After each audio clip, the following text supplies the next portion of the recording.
Hello, ladies and gentlemen. My name is Cone Dodger, and if I got a treat for your eyes today, we are going to be test driving the very first open beta of the Automation Unreal port. And I use the word port very loosely. It's something that the developers have said. It's something that's just a common terminology in the game development world. However, I know these developers quite well now, and I know the amount of work that has gone into this. It's not just a, haha, we're gonna port the game over to Unreal. This is basically a complete rewrite of everything that has been Automation to this point. I'm very excited to show off what it looks like, but just know that this is extremely unfinished and unpolished. It's just a nice preview for us so that people can continue to be excited about the growth and development of the game, because this is going to take things to a whole different level. So just for today, we're going to go into Sandbox. That is what we have available to us, and we're just going to look around. We'll make ourselves a car. We'll look for new features. We'll look at this new UI that is looking much, much better already. There's still, like I said, much work to do, but without a car, we basically have nothing. And here's the bodies we have available to us. It is a very limited selection from what we're used to. However, the plan is just to continually add the existing features of Automation to this Unreal version as time goes on. And here's the ones we have to start with. I'm a little surprised right now that the Sylvia body didn't make it in. It doesn't look like it. I don't see it. 1985 coupe. That one would probably do us just fine. So I have selected it. There's some information there for us. We see it has a drag coefficient. That is new. And lift front and rear. That is also new. Track width. That is new. So yeah, there's a lot more information being displayed to us already. I suppose we just go ahead and go to next. Alright, we'll go for a year that we're very familiar with, an era we're pretty familiar with, and that is the early 90s. And we will build ourselves a 90s sports car, because it's what I know best, it's what I do best. And you can see already the difference in graphics is pretty unreal. Alright, I swear that's the only time I'm going to make that pun. I'll never make it again. It's not true at all. But here is indeed our familiar Sylvia, not Sylvia S15 body. And first thing we have to do, I guess, is choose the panel material and then a chassis material. This is a different order. Then the material for the chassis. This is definitely a different order than we were used to. Longitudinal. And yeah, you can see different tooltips. It is definitely presented to us in a different way now. We see here, like, cabin space that has a single plus, so that is a positive, versus service cost of the longitudinal. That's a double negative. And sportiness, okay, they both have negative there. That is interesting. Apparently longitudinal is what they consider to be more tame for this body. So let's see here. Double wishbone should have a plus in sportiness, and it does. McPherson, though, it's just neutral. It seems like that's a fine, perfect option to use. And then multi-link in the rear, you can see has a double plus. Interesting. Double wishbone would have a single plus. Alright, well, we'll go for multi-link, because that might have something to do with the kind of theme of the car. Alright, so now we move on, and we should, if I'm thinking correctly, have the ability now, or soon, to adjust the body. Doesn't seem like yet. This is the only variant of this body, so this is it. This is all you get for this one. There's no convertible or anything like that. Alright, now we can adjust the body. And in adjusting the body, we don't have to wait until we're done. We can go ahead and change the color. Yum yellow. That's gross. Brutal black with a extreme sheen on it. That's the glossiest paint I've ever seen in my life. Let's see, is there other options available? Well, like just a regular paint, but We can make new custom paints. Oh, you can change the wheel and wheel color. Interesting. You can change the color of the bumpers. You can change, you could change them independently. You can change, there's certain different things you can change per body if you so desire. I would say for most real car production, that's something you would rarely see. Say we want our own color though, we can do just that and change the shine and all that good stuff. Let's see, I mean the original red that it showed us is actually pretty close to my red's red. But that's, let's see if we can find a different color. So we can change the shine. Yeah, we don't want it that glossy, I don't think. We can change how much flake is in it. And now, red has a lot of flake. It is an extremely high flake color, so that is fitting. So how do we make this darker? There we go. That's pretty good. I approve of that. Is that a body line? It is a body line. I was wondering if we were seeing through the car, but it's actually just that that little bit of weird pearl we added to it. Let's reduce the strength on that. There we go. I'm pleased with that. There we go. Now we have red's red saved as a color. It took a couple tries. Make sure you click that save a few times on saving your color, because that seems to be a little goofy at the moment. I don't know if we can change the wheel design here, but I know we can change the wheel color. I would like to do so. So yeah, we could change the color of the wheels. We could make them chrome. We could make them just plain steel. I tried to make a wheel white, but I had troubles making a white color. Like, the white color just ended up being like steel. It has no color at all. It is at this juncture, though, that we can morph this body a bit, and that works seemingly just like it used to. It, however, works much quicker than it used to, even though apparently this version still needs quite a bit of work in the optimization. It's not multi-threaded, and there's some other issues going on with it at the moment. This stuff already moving much quicker than it used to. That was always something that I was real hit or miss on, was if I liked that the S15 and S14 246s had more of the coupe style than the fastback style, but then every time I try to think of those cars with a fastback, it doesn't look right. And even here, it doesn't look right. you gotta have some trunk. You need some trunk to have some junk. Alright, so once we have a shape we like, and the color that we like, we can add some fixtures, which seems like it's working pretty much like it used to. I would say if there is an aspect of the beta here that is in the most need of bug fixing, this is probably it, so you gotta be pretty patient with it. It works smooth, like... Oh, that's right. It places things differently than it used to, and you see there's a bunch of different graphics there.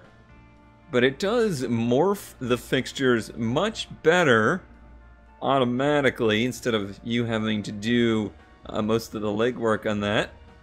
So let's get those somewhere we like. Actually, let me just place those so I could show you the really fun thing that happens if you try to resize them at the moment. New for this year only extendable headlights. You'll see so far that you'll wonder how your headlights really got that far. So yeah, that's happening. But we can make do. We're just checking it out. We're just getting a preview of what might be in store for us in the future. All right, get them on there, and then no touchy. We're good. And let's see. This is certainly much different, but we're looking for a grill, and there's the grills.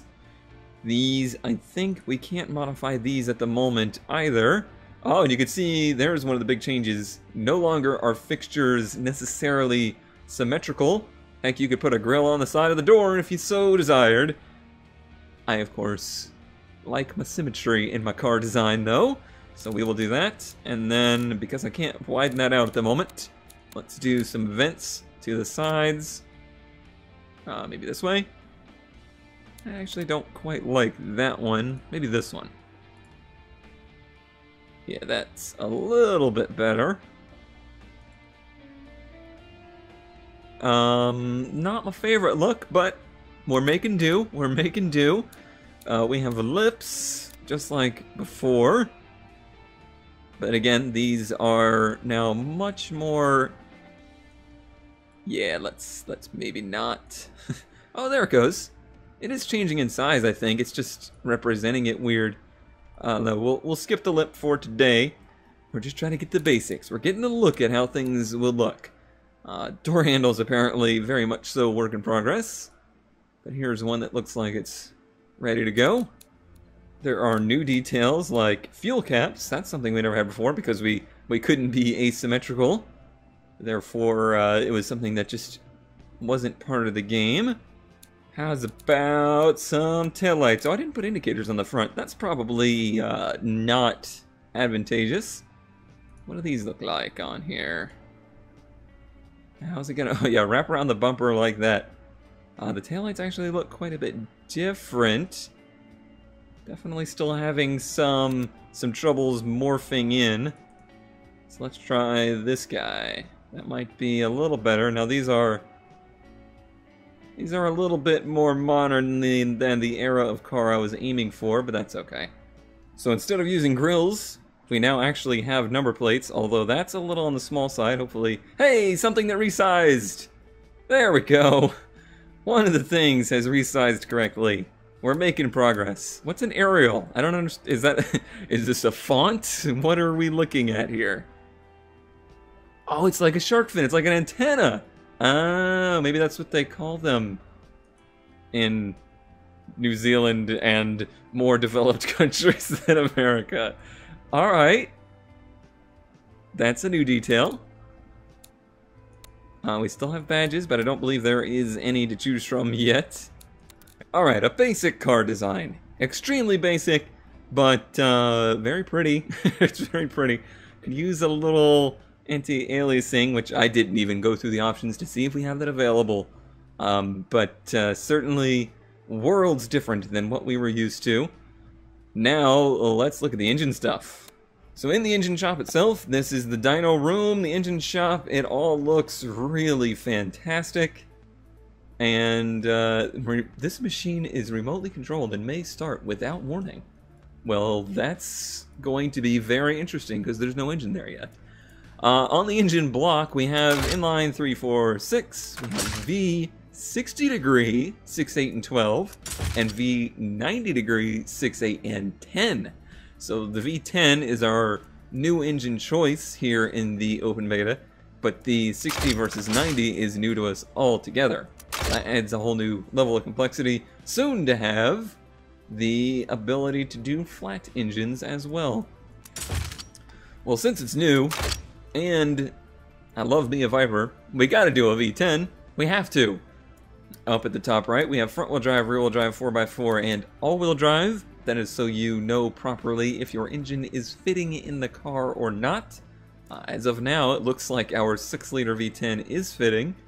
However, I think I would rather make a very small 4-liter V10, just because that should sound pretty cool. And we'll do dual overhead cam, 4 valve per cylinder, aluminum heads. So just like before, we have the ability to look inside of the engine as it is running. You can remove components like the front cover, like the front timing components. Go ahead and remove the sump so we can see the bottom end working.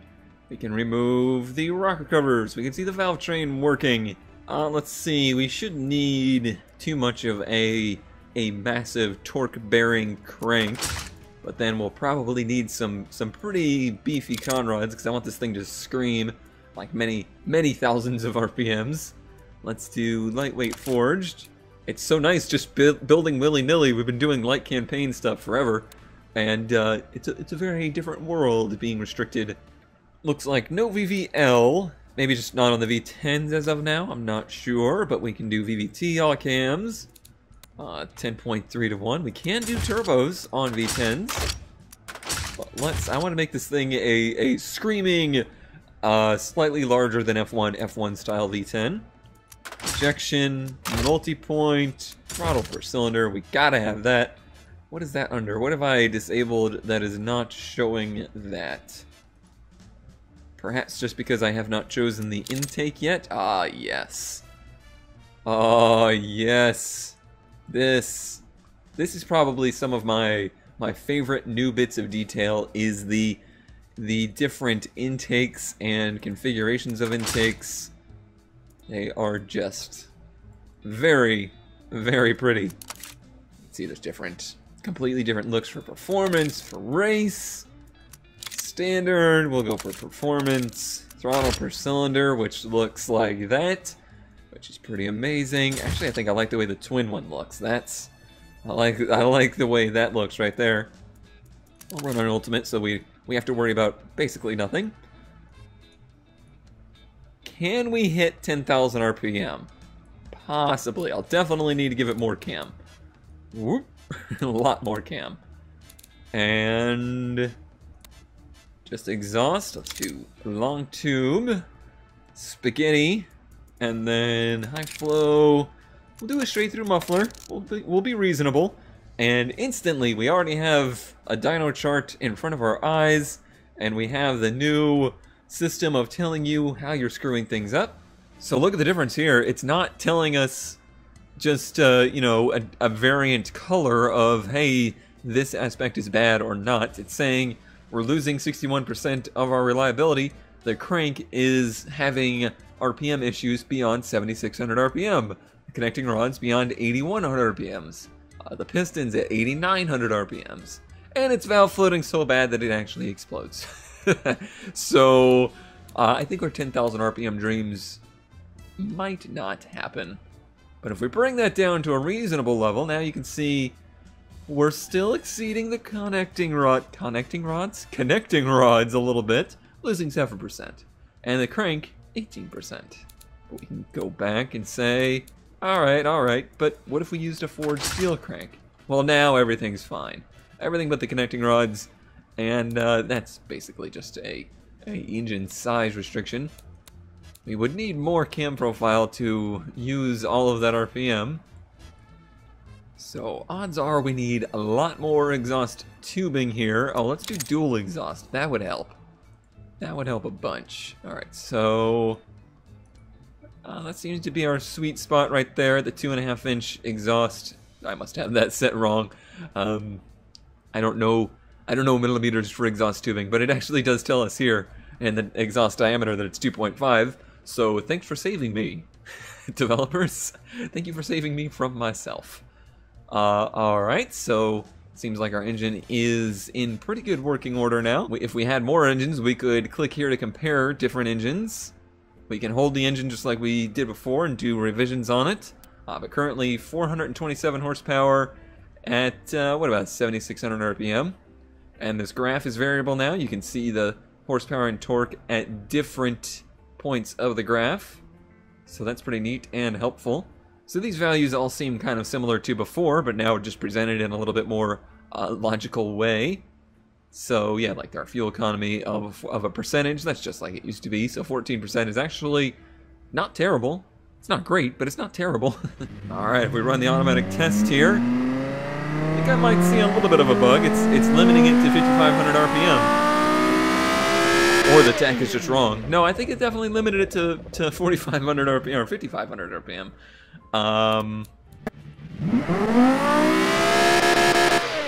Alright, can confirm that it is actually just the RPM, the tach here that's showing incorrectly. It is revving all the way through its rev band, I believe. Yep.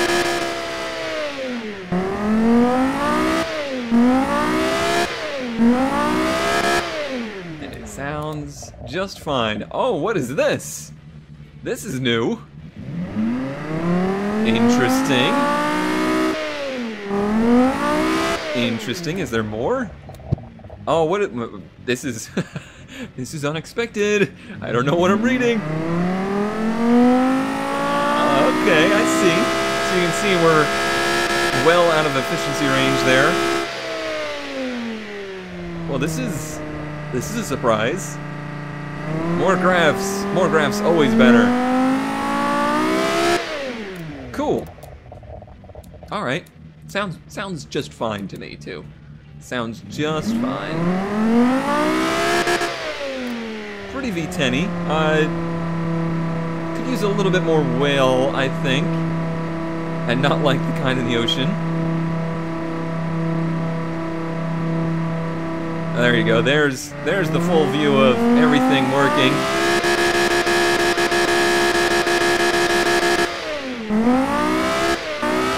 Alright, enough playing around with the engine. Now, if we go into here, we can finish out the trim of the car, and you can see there's a new option there, Advanced Automatic. So there certainly is some more updates beyond just the graphics of the game. There is actually some core car building changes as well. Here is a much desired change. You can see now the range of width of wheel represented on the actual sliders, so it's much less of a guessing game now. What I've forgotten to do though is change the actual wheels. That is something I now deeply regret not doing, but we can go back and change that now. No biggie. Let's see, there's some new options in here, isn't there? About those, not bad, not bad. No.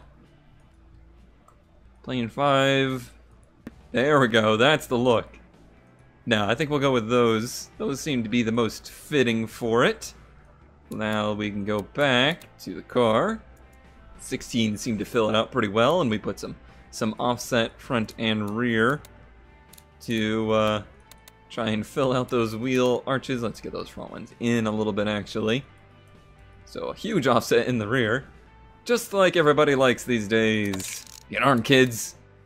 Wait a minute, I have those exact set of staggered wheels on my car. Alright, now we need some brake rotors to fill those wheels.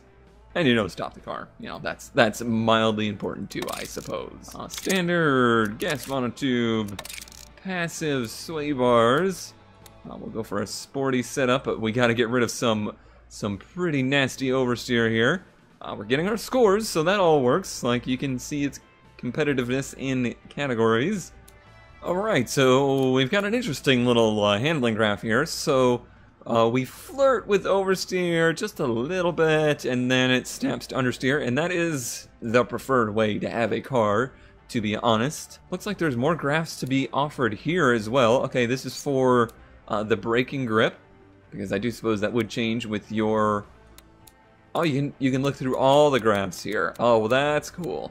That's cool, because yeah, different suspension settings could have different effects on all sorts of things. More helpful things here in the gearing. Now you can see at which point you would be shifting, ideally. So we can see that second gear would very much so do 60 miles an hour there, which is a bit more than you would ever need. Brakes are performing just fine. The handling here is doing just fine, but we have way more cooling than needed. How can we tell how much we need, though? Total effective area, body effective area, cooling capacity. Okay, that's all great, but how much do we need is the question. Well, let's watch the reliability, I suppose. We want this to basically just stop increasing. All right, that point, about 53, it stopped increasing. Oh, not 100. 53 or so, I think, is about what we need. Or about the most we would need. Now we can go back to gearing and probably give it a lot more. Yeah. Yeah, I was wondering why it was so slow. Because we had way too much effective grill area. Cool. Faster. Faster, good. So while we're here, you can see now that it actually represents your suspension options on your car. So it's no longer just a imaginary thing. You can actually see it. So if we wanted to put 5 degrees of camber in the front, you can actually see that in the game. Please don't ever do that. No, just don't. This all looks just as before, giving you all the details you need. Now we can probably see the stuff that we want to know, like 0 to 60 and all that great stuff. It's getting 11.5 miles per gallon. Where do we see like the quarter mile stuff and all of that good information? All right, quarter mile, 12.1 is pretty fast. 0 to 60, 100 kilometers an hour, is 4.1. Not bad. Top speed 178. Yeah, this is all pretty straightforward. just in different spots now. You can still run the tracks, and it gives you quite a bit more information here. I like this, and if you don't want to sit through watching it go around the track for 3 minutes every time, you can fast forward it. Look how fast. Detailed stats is much different looking than it used to be. It's giving you a lot more information, I believe. It's telling me that this car is hurting the most in circle test, dynamic response, wheel spin, drivetrain performance, gearbox, drive type, engine responsiveness. The tires are the limiting factor of the suspension and wheels. This is so much easier to read and so much more helpful. I'm not to the point of actually using this build to play the game. We'll still be using the old version for our campaign stuff, but I can tell already this detailed stats menu, screen, thingamajig, way more helpful. I will be using this far, far more. Alright, cool. There is a car build in the Unreal build. Very neat. There's still some more stuff to look at. Alright, I believe there's one last thing to toy around with here, and that is this. It is a photo booth. This, again, I believe, probably needs a lot of work yet. This was one of the later ideas they had that I remember of. And there is our car loading in. Fixtures are slowly loading in. We're missing our grill, too. Alright, we'll do a rear quarter shot. And I definitely should have lowered that suspension down some more. Oh well. There's nothing a good angle can't fix, right? Yeah, like that. Perfect. Now it's fine. We'll just manually focus, I suppose. Give it a long aperture so we can actually see the car in detail since there's nothing in the background. And there you go. That'll be very helpful for just getting good pictures and good looks of your cars. Much easier than before. I like that feature a lot. I believe there's different studios. I don't know if they're working yet or not. Small factory hoists. 80s design room. Showroom. Let's try that one. Where's a car? Fix. Teleport to car. Here it is. Yeah. Nice. Oh, that looks great. Yeah, the lighting in this room much better. And the grill's there too. Perfect. Nice. I wish I had made this car lower, though. Alright. Well, there you go. There you have it. I just know that having this is going to make the community content a whole lot better with this game. I already, back in the day, did like a magazine cover that featured cars built in automation. Having something like this would have made that way better. So I look forward to seeing all the cool fan art and stuff that stems from this design feature. Alright, well there you have it. There is a first look of the Automation Unreal build. Still so much left to do, but congratulations. I want to say congratulations to everybody on the development team. I know how hard they've been working on this and how important this Unreal build is to the future of the game, and I can't wait to see how it develops in the future. I'm sure it's going to be awesome. For now, our regular automation series will continue in the older key engine, and that will continue through the end of the available light campaign history, and perhaps by that point the Unreal build will be far enough along that we'll be able to do some other cool stuff with this. And of course, with any new updates to this Unreal build, we'll probably check in again. But that will do it for now. Thank you as always for watching, and I will see you next time.